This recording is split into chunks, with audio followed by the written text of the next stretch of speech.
We've been told by lawyers for years on the other side that if the government says sex means a piece of paper, then sex means a piece of paper. Well, the judges said they were wrong and we were right.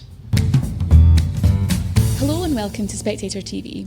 Today, the Supreme Court has issued a judgment in the case between For Women Scotland and Scottish ministers, saying that the terms woman and sex in the Equality Act refer to biological sex.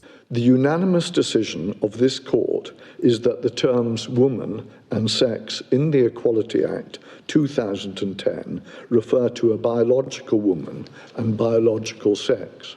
We are lesbians and we rule.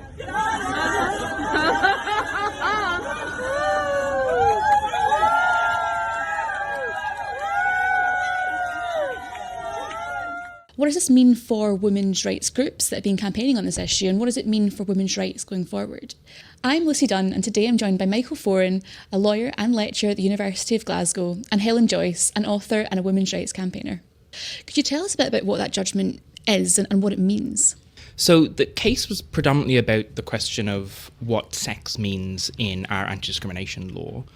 And the challenge that was being brought by For Women Scotland was arguing that sex is a biological term, and therefore all references to sex in anti-discrimination law, including references to lesbians or pregnant mothers, relate to biological categories rather than legal or certificated categories. And the judgment today has upheld that ruling, or upheld that argument, resoundingly. The Supreme Court has completely vindicated the arguments of both For Women Scotland and several interveners, Sex Matters being one, and then also the lesbian interveners as well. So this seems to me to be a pretty resounding win for those organisations. And Helen, you've written a lot about women's rights before. How did this make you feel when you heard the judgment today? I mean, vindicated, but also just amazed because, I work for Sex Matters and we were one of the interveners. We were very, very proud to be called on to make oral submissions in support of For Women Scotland, who are our friends and who we've worked with for years on these topics. And we've watched them fight their own government through successive courts. And, to be, first of all, to be able to talk to the Supreme Court, to put our submissions, and then to see our arguments repeated in the judgment, we are on the other side from the Scottish government. Implicitly, the UK government argued against the position that we took. Amnesty International intervened on the other side. The Equality and Human Rights Commission, which is the regulator for equalities law, they intervened on the other side. All those well-paid people, all those lawyers, all those people who have lost sight of reality and who thought that the words are more important than the reality, that the possession of a piece of paper is what makes people man or woman, male or female, not the actual immutable physical reality of being mammals, they were all wrong, it turns out. Women who said it's a real thing to be a woman, and when you're discriminated against because you're a woman, it's because you're physically, biologically a woman, it's not because of your piece of paper. We've been told by lawyers for years on the other side that if the government says sex means a piece of paper, then sex means a piece of paper. Well, the judges said they were wrong and we were right. And as you say, it's been quite a long-standing battle in many ways for women's rights campaigners. I think it was last November that For Women Scotland didn't have quite the same outcome with the Scottish courts. Can you talk us through a little bit more just how we've got to where we are just now? I mean, the Gender Recognition Act 2004 was the first time that the government started to allow people to change the sex on their birth certs. And in case anyone's confused about this, you actually can't change your sex. It's not possible. We're mammals. It can't be done. So that was called a legal fiction. And then in 2010, the Equality Act was passed, and it wrapped up a whole load of other anti-discrimination laws, the Sex Discrimination Act 1975, the Race Discrimination Act, discrimination against disabled people, etc. And careless drafting between the two of them made all the lawyers who think that paper is more important than material reality think that the categories of man and woman, male and female in that Equality Act referred to the pieces of paper. So women who noticed that at the time have been arguing about this for a long time. But For Women Scotland have been arguing for years. Their own government is absolutely all in on the idea that you can change the piece of paper and that changes reality. And they actually passed a Gender Recognition Reform Act that was stayed by the Westminster government. But they've been taking cases on this for years, successively in Scotland, and then they arrive at the Supreme Court. And the judgment went against them in Scotland. But now the the best legal minds in the country have agreed with us. Isn't that nice? And Michael, on that legal note, I suppose we've mentioned the Equality Act and also the Gender Reform Bill that passed through Scottish Parliament. Can you tell us a little bit what this means, this judgment today, about the law, both the Equality Act and the Gender Bill? So, I suppose the first thing to say about that is that there's no legal effect on the Gender Recognition Reform Bill from this judgment alone. So it is open to the Scottish Government to reintroduce that bill into the Scottish Parliament, and then if the Scottish Parliament chooses to vote in favour of that bill again, there would then be a question as to whether or not the UK Government would like to issue another Section 35 order to prevent that bill from getting royal assent. My view is if all of those political contingencies occur, this ruling means that the dominant argument in favour of why the Gender Recognition Reform Bill could be blocked by the UK government, i.e. the fact that self-ID legislation changed the Gender Recognition Act, would modify adversely the operation of our anti-discrimination law. Well, the reasons for that kind of fall away now, because the Supreme Court has said that the Gender Recognition Act is a piece of legislation that enshrines an entitlement to get a change to your birth certificate, but it doesn't affect the operation of anti-discrimination law, single-sex spaces, sport, things like that.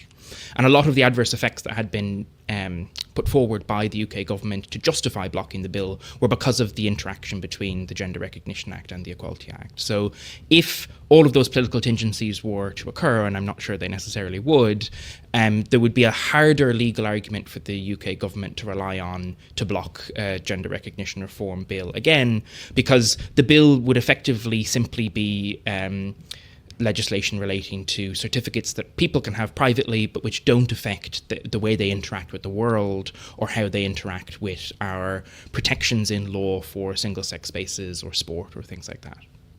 And I suppose thinking more about what this actually means in sort of real life, we've seen the Sandy Peggy case in Scotland really take hold in the last couple of months against NHS Fife, in which a Scottish nurse has spoken to her employers about how she felt discriminated against after she raised concerns about sharing a changing room with a trans woman. How does the judgment today affect cases like that going forwards? So those cases, we would have argued, and we did argue in support of Sandy Peggy, the law was always being misinterpreted anyway. The law is overly complex the way that it was written. So the main thing that's happened today is that it's really simplified it. It used to be possible to keep out trans women who didn't have certificates saying they were women because they're just men legally. It was also possible to keep out trans women who did have certificates via another different legal route, but you got to the same end point. But nobody understood the law properly. It was complex. The EHRC did not give clear guidance on it.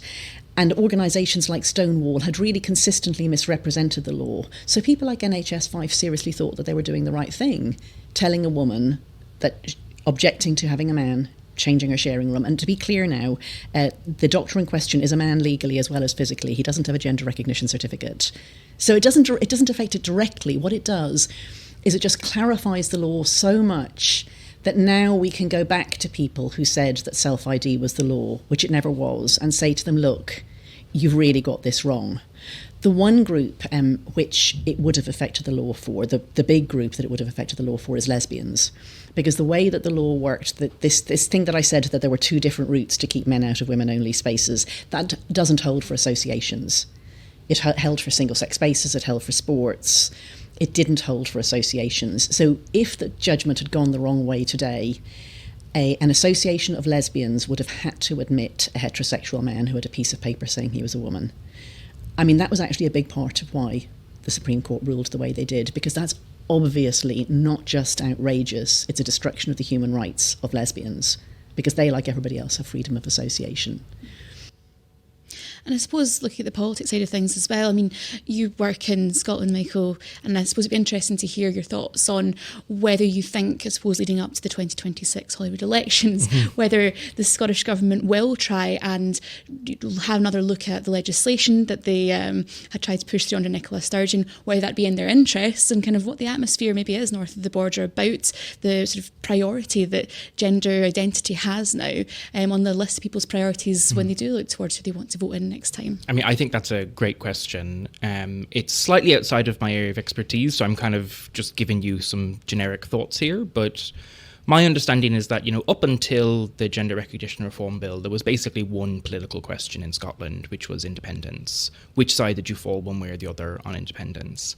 And thanks to grassroots feminist organisations like Forum in Scotland, the political dial in Scotland shifted in the run-up to and in the aftermath of the Gender Recognition Reform Bill coming through the Scottish Parliament.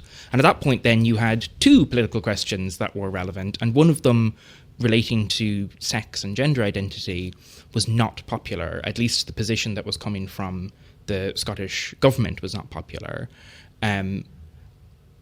The way in which this could go forward, I think, is kind of split in two lines. The Scottish government and the politicians in Scotland might look at this and say, this is a really contentious topic that we were on the wrong side of, so we should drop it and pretend it never happened and hope everybody else pretends it never happened.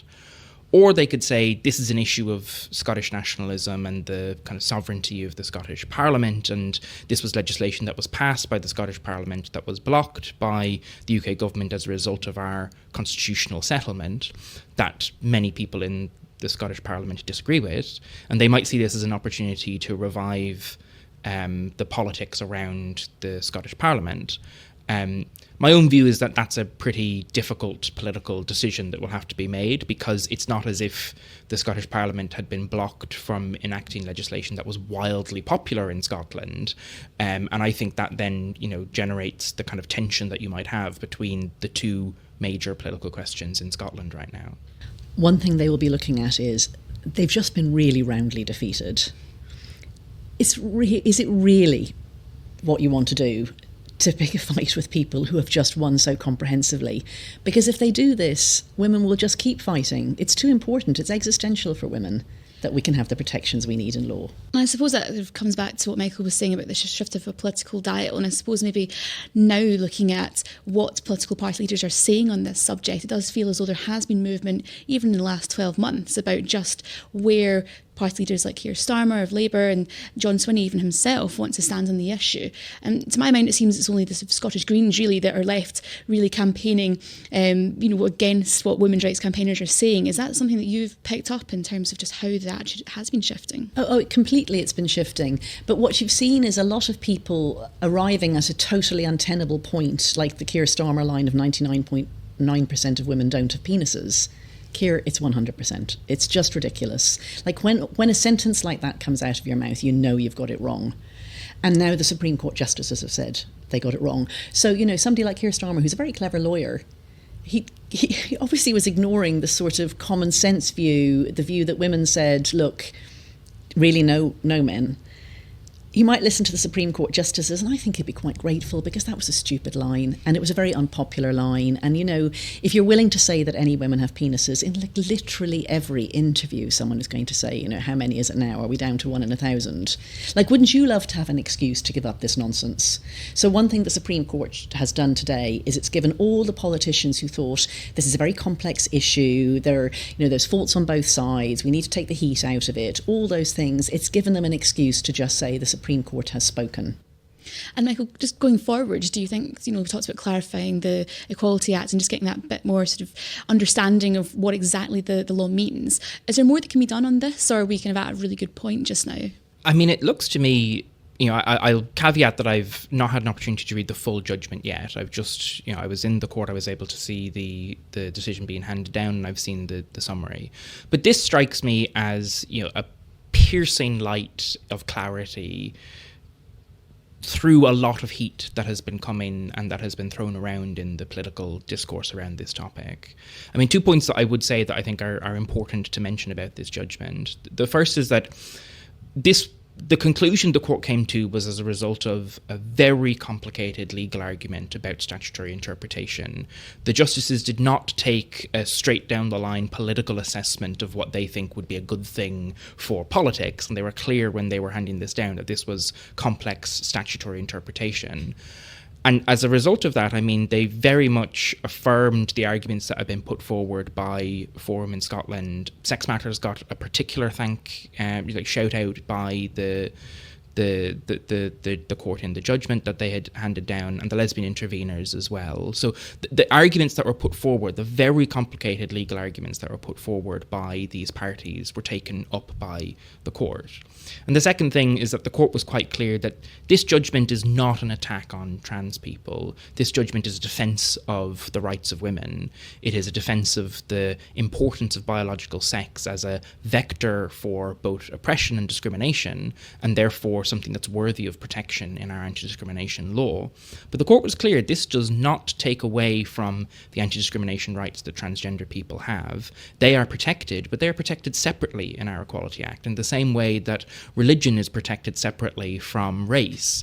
This is how our equality law operates, and nothing in this judgment, at least from the summary, would indicate that the court has come down in a way that has taken any rights away from trans people. This has clarified the law as it stands in this area, and it's brought, hopefully, clarity going forward into how the law can be applied in everyday situations like the provision of single-sex services or changing rooms or toilets. The law is now clear that when it says single-sex, it means biological sex, not certificated sex, not self-identified sex, but biological sex.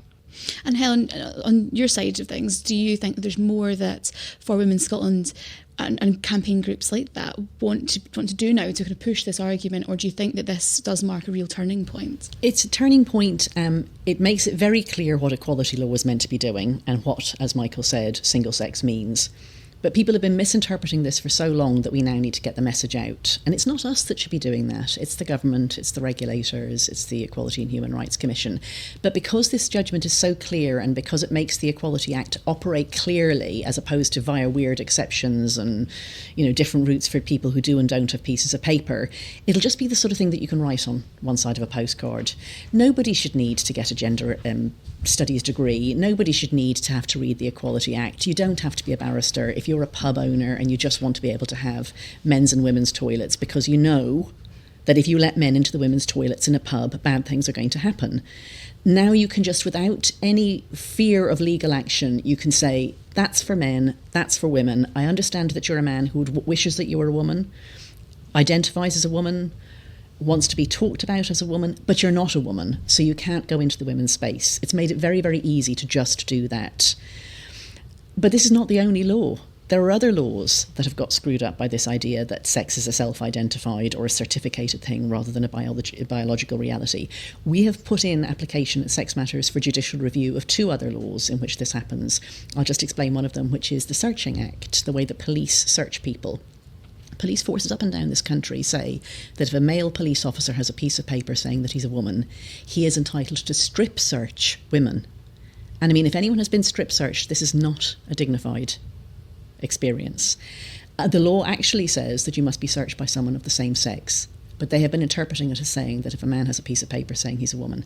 It's a different law, so today's judgment doesn't mean that that falls away automatically.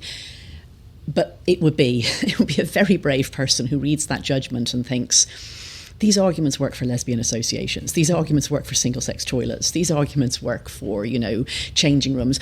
But you know what? We'll let the men strip search the women because that's a different law. So we are going to have to do the work to push the judgment through all of those other laws and to make sure that people understand it and to make sure that the government and regulators speak up. But listen, this is 10 out of 10 no notes. And Michael, just to wrap up there, I suppose we talked about the government having to do a little bit more now. We've got this clarification. And I suppose looking at the Sandy Peggy case, we did see a bit of institutional creep in a sense of the NHS 5 maybe going slightly ahead of where the law and the government were actually at on paper. Do you think that there's more that institutions themselves can do to try and enact what we've seen today as absolutely. I mean, I think it's been said earlier on that policies based on self-identification have never been the law of the land, and so this judgment doesn't alter that in the sense of the legal reality of any organisation that was running a self-identification policy. They were always operating in breach of legal obligations. What this judgment does is it clarifies very clearly, in a crystal clear manner, exactly where the law is on this area. And so, yeah, I mean, there's going to be an awful lot of organisations that have been waiting for this judgment to see which way they're going to jump, not really realising, I think, that they were already in legally shaky waters to begin with. But now what's happened is people who are in those organisations can point to a Supreme Court judgment to say we need to update our policies to make sure they accurately reflect the law. So work has to be done on that front. Work already had to be done before we had got to this judgment, but this judgment, I think, will be a catalyst in a lot of areas for people to really take the equality law that we have and implement it properly. Well, thank you, Michael, and thank you, Helen, and thank you for watching.